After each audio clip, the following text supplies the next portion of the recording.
Who do you think you are to be a coach? Who do you think you are to be helping other people? Who do you think you are to not have the security of a full-time job? So to be honest with you, the most difficult part about this journey is the imposter syndrome. Yes. And this imposter syndrome hits me every week.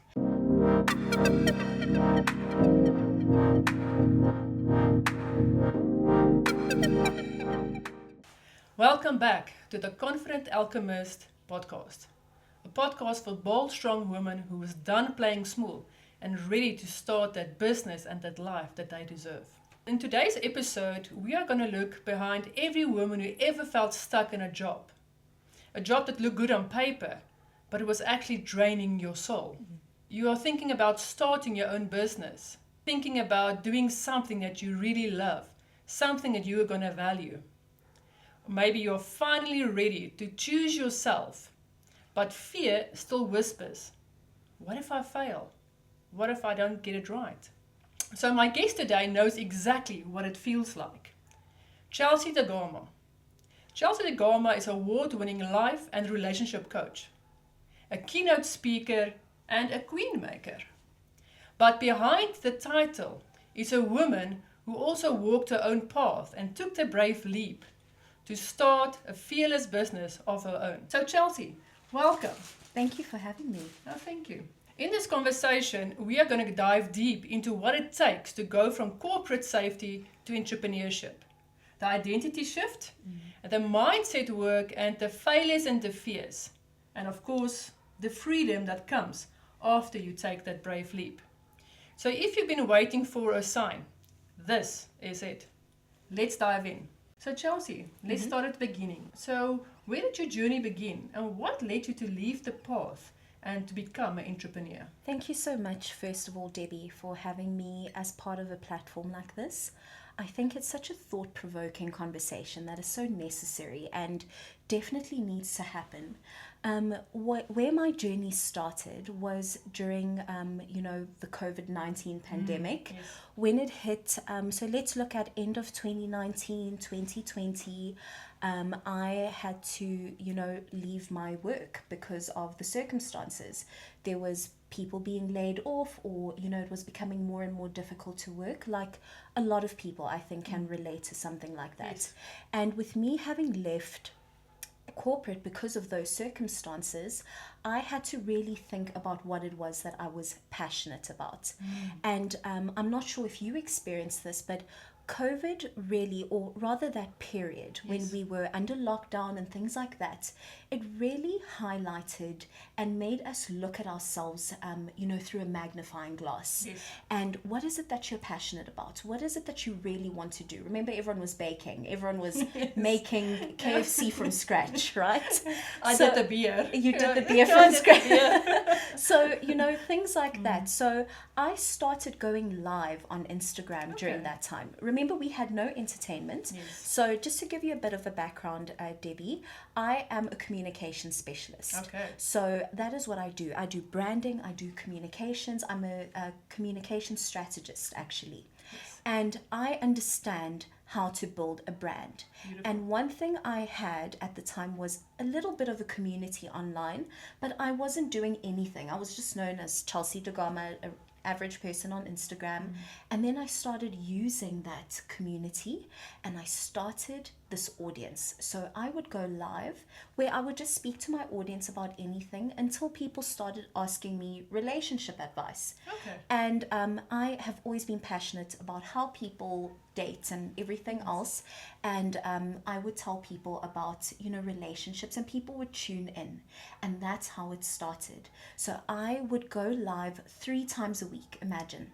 I'd go live 3 times a week because we had nothing else to do. Yes, exactly. Was during COVID, I would get dressed up, I would speak to my audience, and more people started using my platform as a safe space. Oh, beautiful. Very early on, I recognized, okay, there's a need for this. Let me formalize this. I am clearly passionate about this, and that's what led me to my coaching journey.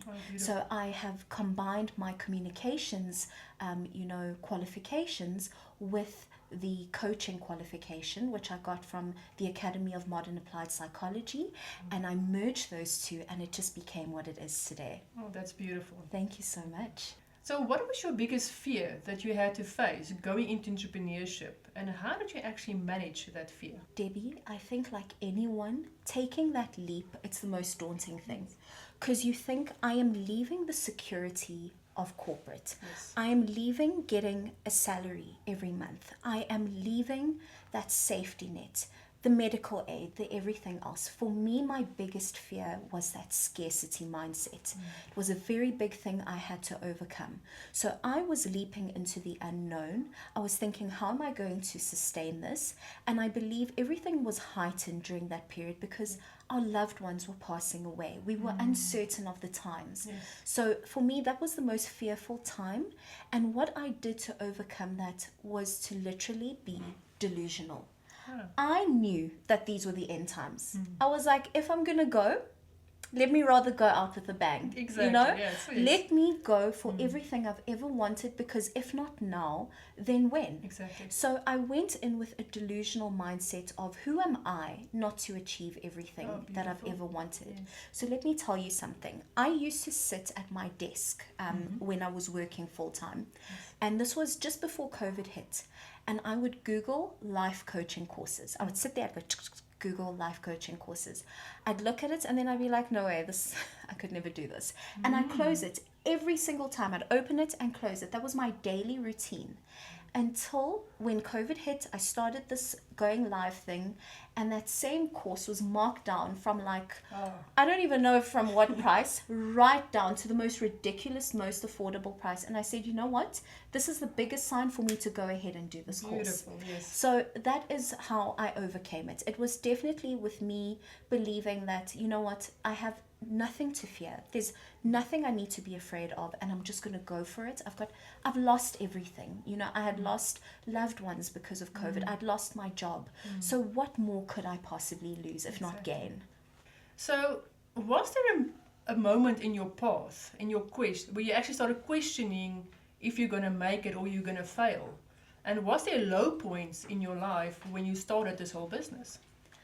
Debbie, I'll be honest with you. I get this every week. Okay. Every week, I'm hit with the question, who do you think you are to be a coach? Who do you think you are to be helping other people? Who do you think you are to not have the security of a full-time job? So to be honest with you, the most difficult part about this journey is the imposter syndrome. Yes. And this imposter syndrome hits me every week. But my rule with imposter syndrome is, real imposters don't get imposter syndrome.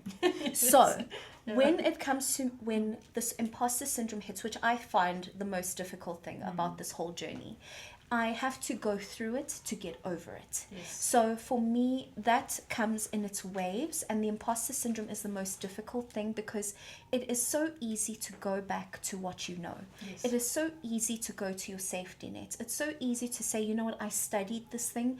Let me go there. Who am I to want to be on podcasts? Who am I to want to be on magazine covers and tell people and run workshops? But whenever it hits, I tell myself, real imposters don't get imposter syndrome, and I have to go through it in order for me to overcome it. Yes. In terms of a very low moment, I think this is something a lot of entrepreneurs can attest to. It's when you are faced with the reality of your life, and that is, there's bills that need to be paid. Yes. There's food that needs to be bought. You have a family that's looking at you like, why did you do this when you could have had the security of that? I think month end is the worst time. People get happy for payday. I don't. Yes, of Okay. course. I don't. Yeah. The end of the month comes with a whole lot of notifications. Yes, it And does, yeah. it takes the last little bit that you already had, Yes. So when those moments do hit, I also learned, and I also had to teach myself that you will get through it. You will pay off what you need to. You don't need to be afraid. But it's definitely dealing with the reality of your life and your circumstances and everything else. But what's kept me sane is not living in the reality. And that's what gets me out of that zone, pushes through the imposter syndrome. I have to be so delusional about everything in order to succeed at this. And tell me, where does faith comes in this for you? When you have these moments, it's like I can agree, you know, for me also month end is always one of those things that you sometimes fear. If there's money in the bank, you know, it's just another month end. But you do get those times where month ends and you actually don't know how you're going to pay your bills. True. How does faith play a role for you in that moment? Faith is the biggest thing for me. You know, Debbie, I was God-fearing before until I went down this path.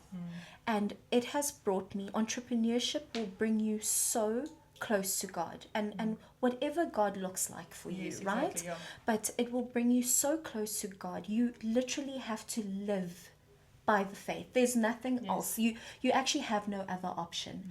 And you will see, you know, before when you're working, you've got the security of the reality of things.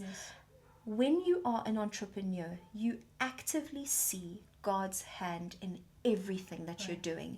You see how at the last minute God pulls through for you. You see that you worrying doesn't help anything.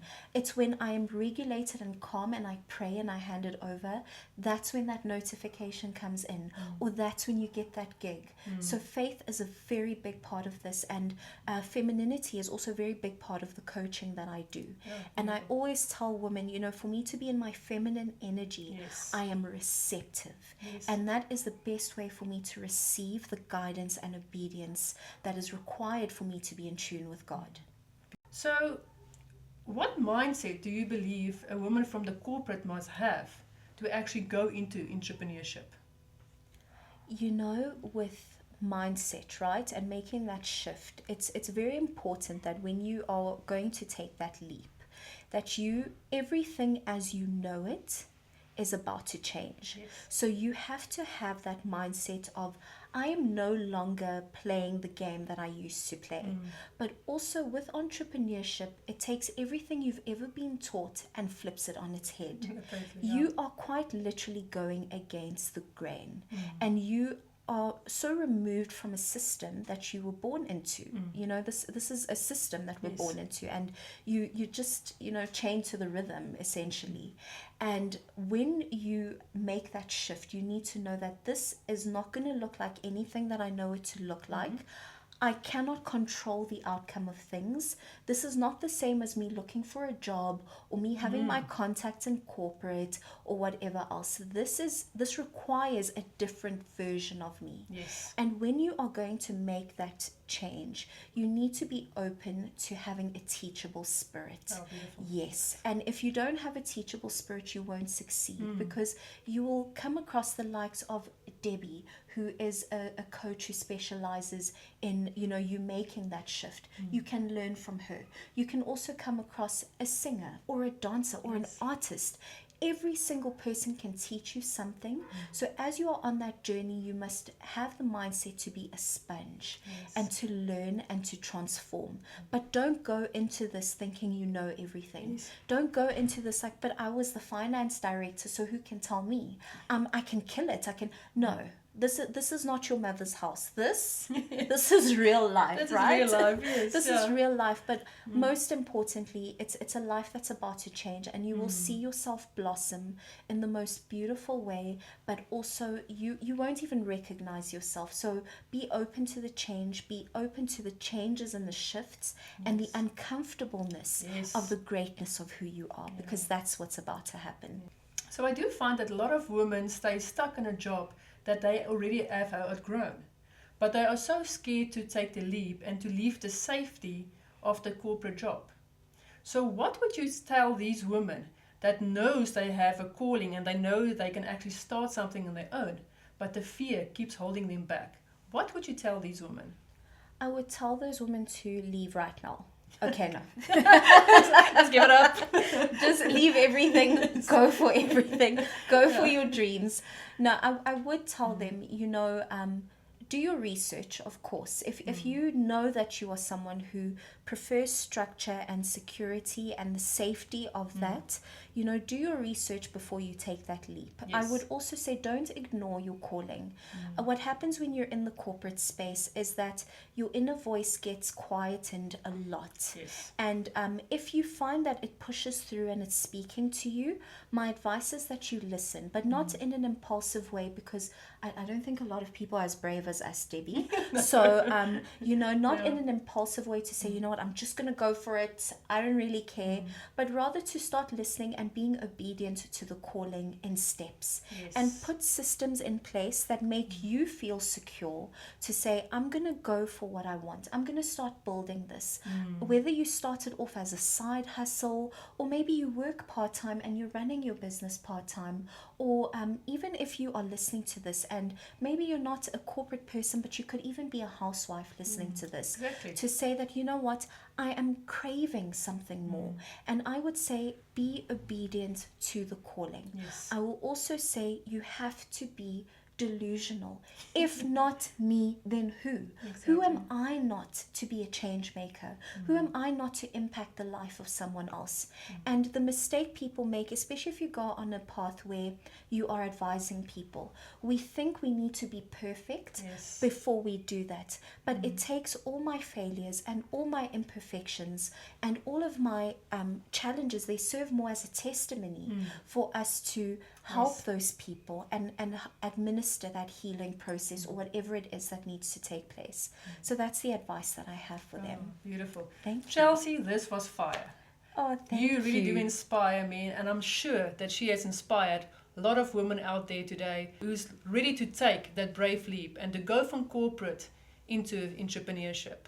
And like I said, you know, there is going to be failures, but there's also going to be successes, and it's for you to push through that and believe in yourself and believe in your calling that you can do this.